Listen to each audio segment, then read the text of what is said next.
All right. First of all, congratulations on the big opening win here.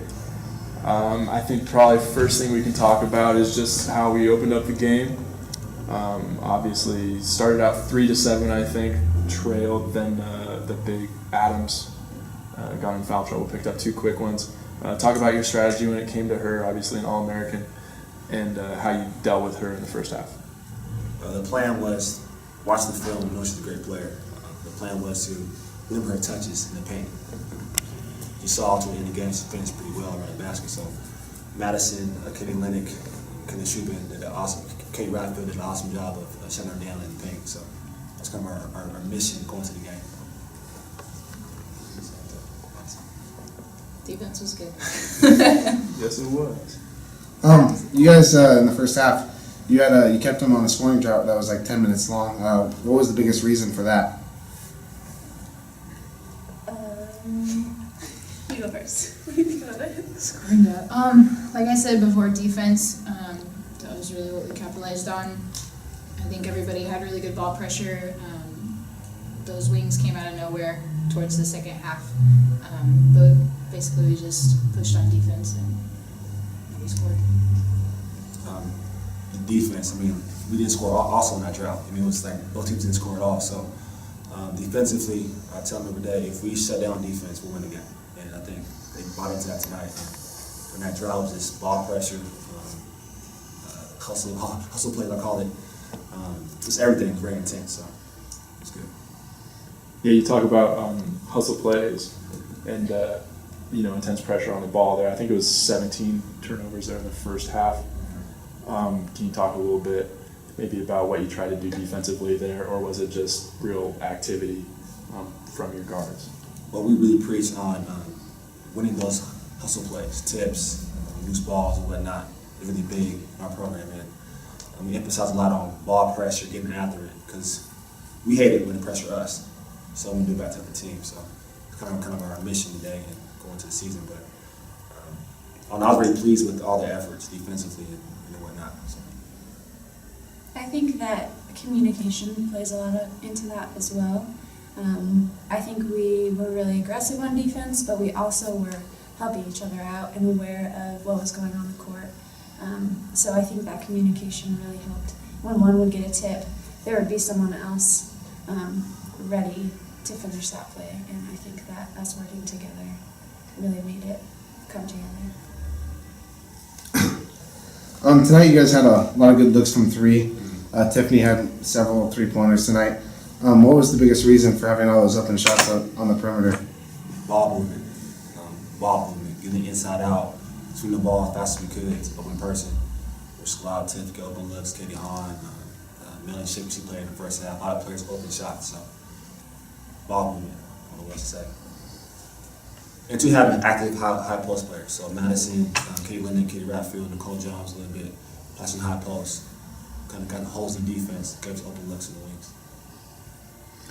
Yeah, I think you mentioned something about playing in the zone there. I think what we saw, especially in that first half, was the difference in styles of zone defenses, you guys against them. You guys very active and very long guards. Really changes the whole style of the zone defense versus what they had. They sort of hung back a little bit. You guys were able to knock down some threes. It's a different style. Can you talk about maybe the types of things that you're looking for out of that zone? I hate zone defense. So we need to run it. So in running the zone defense in our program, I wanted to be active and constantly the man-to-man. A lot of getting passing lanes, trying to get ball pressure when we can. It's being active. So I hate the normal 2-3 move the spot. That's boring to me. It's fun to trap and do different things. So these 2 feel good. I feel like when we play zone, it's more of a man-to-man, even though, because you know that you need to get to a spot, but it's more free. So, and with our communication tonight, I think it worked really well because when one player was out of spot, we'd just say help, and they would come. I think the difference too, was just our focus. I think they were really trying to pack it in the paint, and we are like a forward momentum, like push the ball kind of team. And I think I mean, that just plays through coach's style, like pushing it. I think that was like the biggest difference. After you guys got off to a good start, got a good solid lead, like over 10 points, you guys did a lot of substitutions, and your bench, I thought, did a pretty good job of keeping that gap in the game. What can you say about your bench doing? Very talented. It's one thing we never had before is depth, and we have it 1 through 12. So I have a hard decision to make sometimes on who's going to play. We are so deep. Like I said, you saw Mel, you saw Carly Menez, you saw Kayla Shubin. I mean, there's some pretty good players on that team, on that bench. So that plays a big part in our win tonight. And two, going through the season because injuries happen and whatnot, and having that depth will help us out, in the conference. Yeah, 8 players over 10 minutes. Can you maybe talk about the continuity there that you keep? Is that just a result of the competition within practice and the parity that you have with your players? And how do you, I know we're talking about benching it, but how do you keep that intensity for a girl who's maybe the 9th or 10th player on the team but is going to see over 10 minutes again? Competition, like I said, competition, and knowing that no spot's guaranteed, so practice is very intense. I mean, everybody knows that if Tiff's having a bad week, someone can jump in her spot. So I think that helps out with our play on the court because they're ready to play, the game ready. So that's kind of helps out practice in games. I was just kind of going to reiterate what he just said, basically. Coming into practice knowing that I think we're all like on the same level and we all push each other. And to be able to play and just like go all out knowing that like if I get taxed and I'm tired, that like Carly can come in and maintain exactly what I'm doing. So it like gives us this freedom to really go like give everything when we're in. And I think that's just like an amazing way to run a team. Down the stretch, Biola kind of made it a game, made it close, got it down to 5. What was the biggest difference? Like, what allowed them to be able to come back and kind of make it a game there at the end? That's the answer for it. Rebounds. Yeah, rebounding. For sure. I think we also were a little bit more lax in the second half on defense. So just maintaining that focus to really like push ourselves and apply pressure even when we're getting tired, and also like take time to do the little things like box out, because 1 or 2 would get it, but you need all 5 every time. So I think for us it's a teaching moment to know that a good team can come back. So for us to not be content at any point in time in the game, come to learn that we got to stay, as Tiff said, stay ready, stay aggressive until the game's over. So I thought we did that for like 30 minutes. The last 10 minutes kind of iffy to me, so but lesson learned, we'll get better. So we talked about, I remember last time we were in here talking to you guys, we talked about the assist to turnover ratio.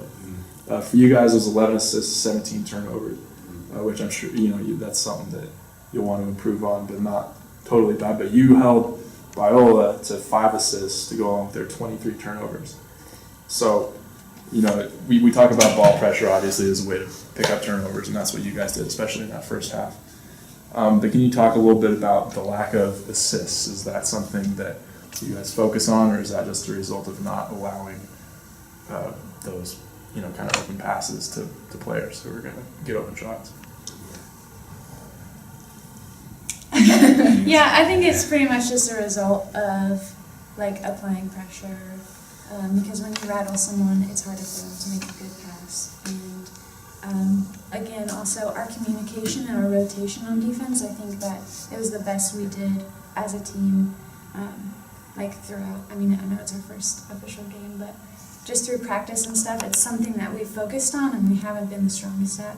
And tonight, I think something clicked and we communicated well and rotated well, and I think that stopped a lot of good passes. That being said, winning your first game is great. What do you look forward to doing here in the next few games starting the season? get better. I mean, I'm not satisfied. I mean, I'm happy we won. Probably the most down in the locker room, kind of like serious face all the time. But I'm happy we won. The first time we ever won in our program history. The first game of the year. It's a decent opponent like Biola. So that's a big thing, but I'm not happy.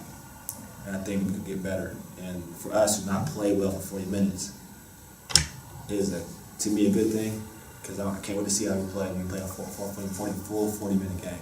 And I think that's lots of time to grow. I'm excited for it, but I'm not happy. All right, thank you guys very much. Congrats on the win. Thank you. Thank you. Amen.